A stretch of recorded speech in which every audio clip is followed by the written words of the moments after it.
میں آپ کو ایک بات عرض کرتا ہوں، اعلیٰ حضرت کا ایک شعر، حشر تک ڈالیں گے ہم۔ اکثر ہوتا یہ ہے کہ اعلیٰ حضرت امام اہل سنت فاضل بریلوی رحمۃ اللہ تعالیٰ علیہ کے اشعار سمجھ میں نہ بھی آئے تو مجمع جھومتا ہے، اس لیے کہ وہ عشق کی زبان ہے، لیکن اگر سمجھ میں بھی آ جائے تو ایمان تازہ ہوتا ہے۔ ایک واقعہ آپ کو معلوم ہونا چاہیے، میلاد کے موسم میں کیا ہوا تھا جب نبی پاک صلی اللہ علیہ وسلم کی ولادت پاک ہوئی۔ حضور اکرم صلی اللہ تعالیٰ علیہ وسلم کی ولادت جس سال ہوئی عام حالات میں نہیں تھی، بلکہ سال بھر عجیب و غریب واقعات پیش آئے تھے پوری دنیا میں، جس کو ارحازات کہا جاتا ہے۔ حضور اکرم صلی اللہ علیہ وسلم کی ولادت کے سال جو عجیب و غریب واقعات پیش آئے، ان میں سے ایک یہ ہے کہ عرب کی سرزمین جو کئی سالوں سے بارش نہیں برستی، آج بھی اس سال اتنی بارش ہوئی تھی کہ پورے عرب کی سرزمین میں سبزے اگ گئے اور لوگوں کی خوشحالیاں بڑھ گئیں، جو کئی سالوں سے قحط سالی کے شکار تھے سب ختم ہو گئیں۔ اس سال عرب میں جتنے بھی مکہ مکرمہ میں بچے پیدا ہوئے، ہر ایک کے گھر میں لڑکا ہی پیدا ہوا۔ یہ عجیب و غریب چیزیں تھیں، ارحاسات اس کو کہتے ہیں۔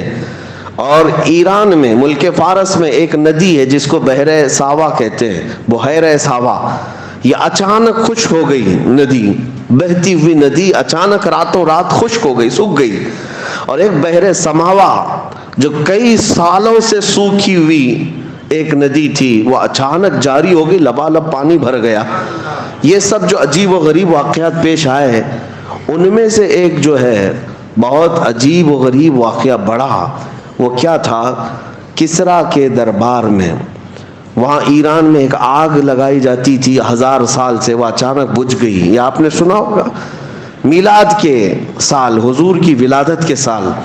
ایک جو بڑا واقعہ پیش آیا وہ یہ واقعہ تھا کہ کسریٰ بادشاہ کا جو محل تھا، یہ توجہ چاہتا ہوں، میں سمجھا رہا ہوں، کسی اور بات کی طرف لے جاتا ہوں آپ۔ فارس کہتے ہیں ایران کو، پہلے ایران کو فارس کہا جاتا، فارس کا جو بادشاہ ہوتا تھا اس کو کسریٰ کہتے ہیں۔ اور کسریٰ کا جو محل تھا وہ آج بھی مدائن میں موجود ہے، عراق میں۔ عراق، شام سب ایک ہی تھے، ایران سب ایک ہی، عراق اور ایران سب فارس کہلاتے تھے۔ تو یہ فارس کا قلعہ، کسریٰ بادشاہ کا جو قلعہ تھا بہت بڑا، اور اس کو اس بات پر ناز تھا کہ دنیا کی بڑی بڑی طاقتیں میرے قلعے کو نہیں توڑ سکتی، ہلا نہیں سکتی۔ اس کا یہ غرور تھا، اس کا یہ اعلان گھمنڈ میں رہتا تھا بادشاہ کا۔ لیکن ربیع الاول شریف کے اس موسم میں حضور پاک صلی اللہ علیہ وسلم کی ولادت کے دن 12 ربیع الاول کو اچانک وہاں پر ایک زلزلہ آیا، اور اس کی دیوار میں اتنا بڑا شگاف، اتنی بڑی پھٹن، دراڑ جو اس قلعے کے اندر ایسی پیش آئی کہ ایک آدمی دیوار میں سے آ جا سکتا ہے، گزر سکتا ہے، آج بھی موجود ہے، آج بھی عراق میں وہ موجود ہے۔ دیوار شق ہو گئی ہے اور آدمی اس میں سے داخل ہو سکتا ہے، اتنا زیادہ، لیکن گرا نہیں، محل گرا نہیں ہے، لیکن دیوار پھٹ گئی ہے۔ اور یہ اتنا عجیب واقعہ تھا، جیسے دنیا کو غرور تھا ٹائٹینک جہاز ڈوب نہیں سکتا، ڈوب گیا۔ اسی طرح سے کسریٰ کے محل کے بارے میں یہ اندازہ لگایا جاتا تھا کہ بڑے سے بڑا زلزلہ بھی جو ہے اس دیوار کو ہلا نہیں سکتا، اتنا مضبوط انہوں نے بنایا تھا۔ اب اسی سے اندازہ کرو 2000 سال گزرنے کے بعد آج تک وہ قلعہ محفوظ ہے، تو اس زمانے میں کتنا مضبوط رہا ہوگا۔ لیکن جب صبح ہونے کے بعد قلعے کی دیوار پھٹی دیکھا بادشاہ نے، تو سارے لوگوں کو بلایا گیا۔ یہ ہوا کیا؟ نجومیوں کو بلایا گیا، اپنے علم سے معلوم کرو، پتہ چلو ایسا میرے محل میں ہوا کیوں۔ اچھا، جو کنگورے لٹکے ہوئے تھے 14 کنگورے، وہ سب زمین پر گر پڑے تھے۔ یہ اچانک نہیں ہو سکتا، ایسا کیسے ہوا؟ تو نجومی سب کاہن جو جوتش ہیں، اٹکل پچو تو مارتے تھے، لیکن کبھی کبھار تیر لگتا بھی تھا، تو وہ اپنے ستارے کے علم کے مطابق دیکھتے ہیں اور بادشاہ کسریٰ سے کہتے ہیں یہ جو کچھ بھی ہوا ہے ہمارا علم تو یہ کہتا ہے کہ عرب میں کوئی بچہ پیدا ہوا جو تمہاری سب سلطنت ختم کرنے والا ہے، اور اس کی سلطنت اور اس کا قبضہ سب پر قائم ہونے والا ہے۔ ہم نے علم نجوم کے اعتبار سے یہ پایا ہے آج ایک بچہ ایسا پیدا ہوا ہے جس کو امام زمن نے کہا تھا نا، آئی نئی حکومت سکہ نیا چلے گا، عالم میں رنگ بدلا صبح شب ولادت۔ اب یہ کیا ہوا، یہ ذہن میں واقعہ رکھو، کس کے قلعے کے اندر درار آئی؟ فارس کا قلعہ، فارس کا قلعہ کب آئی، کب ہلی دیوار؟ ولادت کے دن، حضور کی ولادت کے دن۔ پتہ یہ چلا حضور کی ولادت کے دن اچھے اچھے قلعوں میں زلزلہ آتا ہے اور دیواریں پھٹ جاتی ہیں، تو اعلیٰ حضرت اب اس واقعے کو ذکر کرتے ہوئے کہتے ہیں، سنو تمہارے درمیان اب اس مسئلے کو واضح کر دیتا ہوں، حشر تک ڈالیں گے ہم پیدائش مولا کی دھوم، ہم میلاد کی دھوم ہر سال نہیں ہر دن مناتے رہیں گے، اور ہوگا کیا؟ یاد رکھو مثل فارس، فارس کی طرح اب نجد کے قلعے گراتے جائیں گے۔ مکہ میں حضور کی پیدائش ہوئی تھی، فارس کے قلعے میں درار آ گئی تھی، اور اب یہاں مدن پورہ میں بیٹھ کر میلاد منائیں گے، نجدی قلعے بھی ہلتے نظر آئیں گے۔ بہت دور نہیں، نجدی قلعے تو بہت دور ہوں گے، بہت قریب بھی ہلتے نظر آئیں گے۔ یہ کیوں ہلیں گے؟ اس کی وجہ یہی ہے، اعلیٰ حضرت فرماتے ہیں کہ مومن وہ ہے جو ان کی تعظیم پہ مرے دل سے۔ حقیقت میں مومن کون ہے؟ مومن وہ ہے جو ان کی تعظیم پہ مرے دل سے۔ نجدی بھی تو کرتا ہے ان کی تعظیم مرے دل سے، دونوں جگہ مرے دل سے ہے، لیکن دونوں کے معنی میں بڑا فرق ہے۔ پہلا والا جو مرے دل ہے وہ سنیوں کے حصے میں آیا ہے، اور دوسرا والا مرے دل جو ہے یہ گستاخوں کے حصے میں آیا ہے۔ بہرحال میرے عزیزوں، میلاد کی خوشیاں منانا اللہ تبارک و تعالیٰ نے اہل خیر کو حصہ عطا فرمایا، حضور کے چاہنے والوں کے حصے میں ہے۔ اللہ کریم ہماری نسلوں کو صبح قیامت تک حضور کی میلاد منانے والوں میں پیدا فرمائے۔ لوگ اس کے چیمے گوئیاں کرتے رہ گئے، اعتراضات میں رہ گئے، شک و شبہات میں رہ گئے، سوالات میں رہ گئے۔ بہت ساری باتیں ایسی ہیں میرے عزیزوں، مستحسن کام اسلام میں بزرگوں نے کیا ہے، اور ثواب اس پر اللہ تبارک و تعالیٰ کی طرف سے ملے گا، کیونکہ بزرگوں کا کیا ہوا کام بھی اجر و ثواب کا باعث ہوتا ہے۔ جو لوگ یہ آپ پروپیگنڈا پھیلاتے ہیں رسول اللہ کے زمانے میں نہیں ہوا، فلاں وقت نہیں ہوا، ارے میں دو باتیں بتاتا ہوں آپ کو۔ امام زرقانی نے المواہب اللدنیہ میں لکھا ہے، اور ایک عجیب و غریب واقعہ میں آپ کو بتاؤں۔ حضور اکرم صلی اللہ علیہ وسلم کی ولادت جس دن ہوئی نا 12 ربیع الاول شریف کو، اس رات کو اللہ تعالیٰ نے کائنات کے جانوروں کو بولنے کی طاقت دی، سارے جانوروں کو۔ امام زرقانی نے المواہب اللدنیہ میں اس روایت کو نقل فرمایا، فرماتے ہیں اس رات جانوروں کو بولنے کی طاقت دی گئی، لیکن کیا بولنے کی؟ ہر جانور دوسرے جانور کو حضور کی آمد کی بشارت دے رہا تھا، اور مبارکبادیاں پیش کر رہے تھے کہ مبارک ہو شہ کونین تشریف لائے ہیں، نبی پاک صلی اللہ علیہ وسلم تشریف لائے۔ ہر جانور دوسرے جانور کو بشارت دے رہا تھا۔ امام زرقانی نے کتاب میں لکھا ہے، میں یہی محسوس کرتا ہوں وہ کتنے خوش نصیب 4 پیر کے جانور تھے جو حضور کی آمد پر مبارکبادی دے رہے تھے۔ ان غلیظ 2 پیروں کے جانوروں سے تو بہتر ہے جو حضور کی میلاد پر شرک کے فتوے لگاتے۔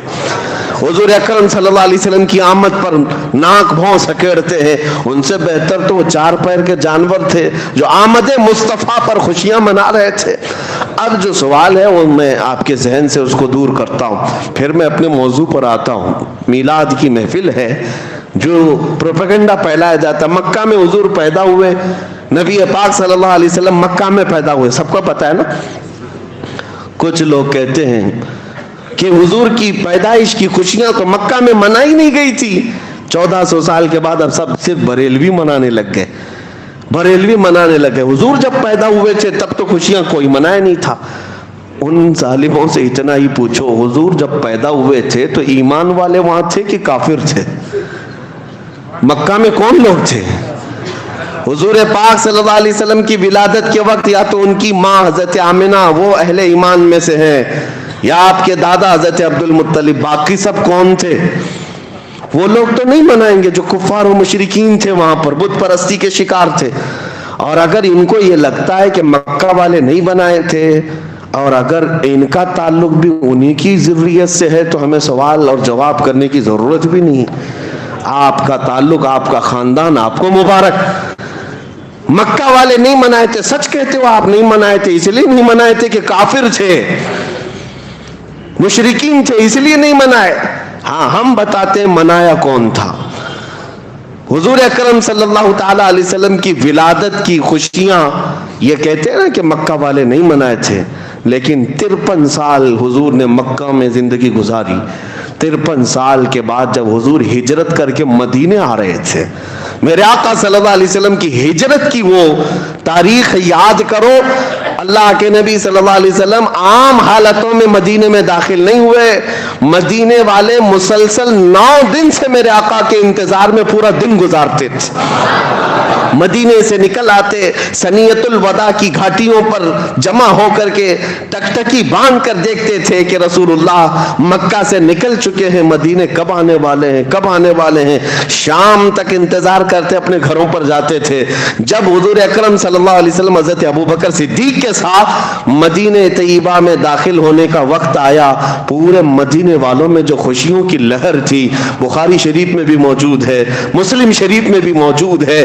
بنو نجار وہاں کا مشہور خاندان ہے مدینے کا، وہاں کی بچیاں اپنے ہاتھوں میں دف لے کر کے آ گئیں، غلام حبشی بھی نیچے آ گئے، جوان مرد بھی اتر آئے، عورتیں اپنے گھروں کی چھت پر تھی. اور سبوں نے جب آفتاب رسالت کو چمکتے ہوئے دیکھا، پکار کر کہا طلع البدر علینا من ثنیات الوداع وجب الشکر علینا ما دعا للہ داعی. وہ بچیاں گنگناتی تھی جس کو بخاری نے نقل کیا ہے، یہ کہتی تھی سنیت الوداع کی گھاٹیوں سے 14ویں کا چاند ہم پر طلوع ہو گیا ہے. ان کے آنے پر ہم پر اللہ کا شکر واجب ہو گیا ہے کہ اللہ کی طرف بلانے والا رسول اب ہمارے شہر میں آیا ہے. یہ خوشیاں منائی تھی. حضور کی ولادت کی خوشیاں مکہ والے نہیں منائے تھے، یہ تو ان کو یاد ہے. لیکن حضور کے مدینے میں داخل ہونے کے وقت مدینے والے جو خوشیاں منائے تھے، یہ کیوں نہیں یاد ہے؟ تمہیں مبارک ہو ابو جہل، ابو لہب، عتبہ و شیبہ کا خوشیاں نہ منانا. اور سنیوں کی قسمت میں بنو نجار کی وہ بچیاں آئی ہیں، اور الحمدللہ آج ہم میلاد کی خوشیاں مناتے ہیں تو اہل مدینہ کے نقش قدم پر چلتے ہیں، مدینے والوں کی اقتدا کرتے ہیں. الحمدللہ مدینے والے حضور اکرم صلی اللہ علیہ وسلم کی آمد پر خوشیوں کا اظہار کیے تھے، اور آج ہم انہی کے نقش قدم پر جب جب محفلیں سجاتے ہیں میرے آقا کے استقبال میں کھڑے بھی ہوتے ہیں، سلام بھی پیش کرتے ہیں. یہ مدینے والوں کا طریقہ. اللہ تبارک و تعالی ہمیں ہمیشہ مدینے والوں کا ایمان عطا فرمائے. اب چلتے چلتے یہ بات بھی کلیئر کر دوں، چونکہ ہر بات ریکارڈ ہوتی ہے، کئی لوگوں تک پہنچتی ہے، کئی لوگوں کو کڑتی بھی ہے، تو تھوڑی اور کڑا کے ہی جائے کہ جو کہتے ہو کہ مکہ والے نہیں منائے تھے. نہیں، تمہیں پتہ نہیں، تمہارے باپ دادے بھی منائے تھے. ابو لہب نے خوشی منائی تھی، یہ بخاری شریف میں موجود ہے. حضرت عباس رضی اللہ تعالیٰ عنہ حضور کے چچا ہیں، ابو لہب کے چھوٹے بھائی سگے چچا ہیں. ابو لہب کے مرنے کے بعد حضرت عباس رضی اللہ تعالیٰ عنہ نے اس کو خواب میں دیکھا. گستاخ تھا، حضور کو تکلیف دیتا تھا، اذیت دیتا تھا، لیکن بعد میں نا حضور کی پیدائش کے وقت تو دشمن نہیں تھا. حضرت عباس کہتے میں نے اپنے بھائی کو کب مرنے کے بعد دیکھا خواب میں، بخاری کی حدیث ہے. پوچھا کیا حال ہے تیرا؟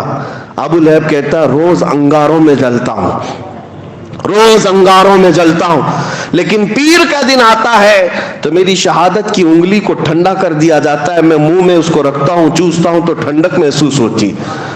حضرت عباس نے پوچھا ایسا کیوں؟ پیر کے دن ابو لہب کہتا ہے اس لیے کہ پیر کے دن میرے بھتیجے محمد پیدا ہوئے تھے اور میری لونڈی میری کنیز سویبہ آ کر مجھے خبر دیتی ہے کہ تمہارے مرحوم بھائی عبداللہ کے گھر میں بیٹا پیدا ہوا. مجھے اس دن خوشی تھی, دلی خوشی تھی. میں نے اس انگلی سے اس کو کہا جا آج تو آزاد ہے. میں نے اپنی کنیز کو اس انگلی سے آزاد کیا تھا, اس کا صلہ مجھے قبر میں آج بھی دیا جاتا ہے. کہتے ہیں نا میلاد کی خوشی نہیں منائے, باپ دادے منائے ہیں, تم نے پڑھا نہیں ہے, پڑھا نہیں ہے. کافر و مشرک اگر حضور کی آمد کی خوشی پر لونڈی آزاد کیا, اسے قبر میں سکون دیا جا رہا ہے. اللہ کا کروڑا احسان ہے کہ تم عاشق رسول ہو, مصطفیٰ کریم صلی اللہ علیہ وسلم کے چاہنے والے ہو. اگر اللہ کے حبیب صلی اللہ علیہ وسلم کی آمد کی خوشیوں میں کا اظہار کرتے ہو, یقیناً یہ باعث ثواب بھی ہے اور باعث اجر بھی ہے انشاءاللہ العزیز. اس سے تمہارے مراتب بلند ہوں گے انشاءاللہ. نبی پاک صلی اللہ علیہ وسلم کی میلاد منانا ایک اور انداز سے میں آپ کو بتا دوں, بہت ضروری بھی ہے, بہت ضروری ہے. کیوں جانتے ہیں آپ کہ کچھ عقیدہ ہمارا واضح ہونا ضروری ہے. آپ رسول کو کیا سمجھتے ہیں؟ حضور پاک صلی اللہ علیہ وسلم کے معجزات ایسے ہیں کہ کبھی کبھار ہو سکتا ہے کہ کوئی آدمی حضور کے معجزات دیکھ کر کے یہ کہنا پڑے کہ وہ خدا ہیں. جیسے عیسائی گمراہ ہو گئے نا, عیسیٰ علیہ السلام کو مردے زندہ کرتے دیکھا, مٹی کے پرندوں کو پھونک مار کر اڑاتے دیکھا, کوڑ اور اندھے لوگوں کو ہاتھ رکھ کر کے صحیح کرتے ہوئے دیکھا, تو ان کو کہہ بیٹھے کہ یہ عیسیٰ اللہ کے بیٹے ہیں. عزیر علیہ السلام کو یہودی کہنے لگ گئے یہ اللہ کے بیٹے ہیں. ہمارے نبی کے معجزات تو ایسے ہیں, سورج کو پلٹا دیا ہے, چاند کو ٹکڑے کر دیا ہے, ایسے عجیب و غریب ہیں. موسیٰ علیہ السلام کا لاٹھی مار کر پتھر سے پانی نکالنا تو معجزہ ہے, لیکن رسول عربی صلی اللہ علیہ وسلم تو انگلیوں سے پانی ظاہر کرتے ہیں. ارے پتھروں سے پانی کا نکلنا تو عادت میں ہے, دیکھا بھی جاتا ہے, لیکن انگلیوں سے نکلنا, اور وہ بھی پسینے کے برابر نہیں. 550 صحابہ اس پانی سے سیراب ہوئے تھے. یہ انگلیوں سے پانی کا نکلنا, یہ معجزات, یہ ساری چیزیں کنکروں کو بولنے کے قابل بنانا. نبی پاک صلی اللہ تعالی علیہ وسلم کے معجزات دیکھ کر پھر کبھی کوئی گمراہ نہ ہو جائے اور یہ نہ کہہ بیٹھے کہ یہ بھی خدا ہے جو زمین پر اتر پڑے. عزیزان گرامی وقار, اب خدا کی صفت کیا ہے؟ ہم خدا کو کیا مانتے ہیں؟ قل هو اللہ احد اللہ الصمد لم یلد ولم یولد ولم یکن له کفوا احد. یہ اللہ کے بارے میں جو عقیدہ ہے اس کا پورا خلاصہ اس سورے میں ہے. اے محبوب آپ فرما دے وہ اللہ ایک ہے, اللہ الصمد, اللہ بے نیاز ہے, کسی کا محتاج نہیں. اب جو بات آتی ہے وہ اصل بات ہے, لم یلد ولم یولد, وہ کسی سے پیدا نہیں ہوا اور اس سے کوئی پیدا نہیں ہوا. اللہ کسی سے پیدا ہوا ہے, کسی کا بیٹا ہے, نہ وہ کسی کا باپ ہے. وہ پیدا کسی سے نہیں ہوا اور نہ اس سے کوئی پیدا ہوا. یہ مین عقیدہ ہے. لم یلد ولم یولد جو عیسائیت کو بھی کاٹ دیتا ہے, کفر و شرک کو.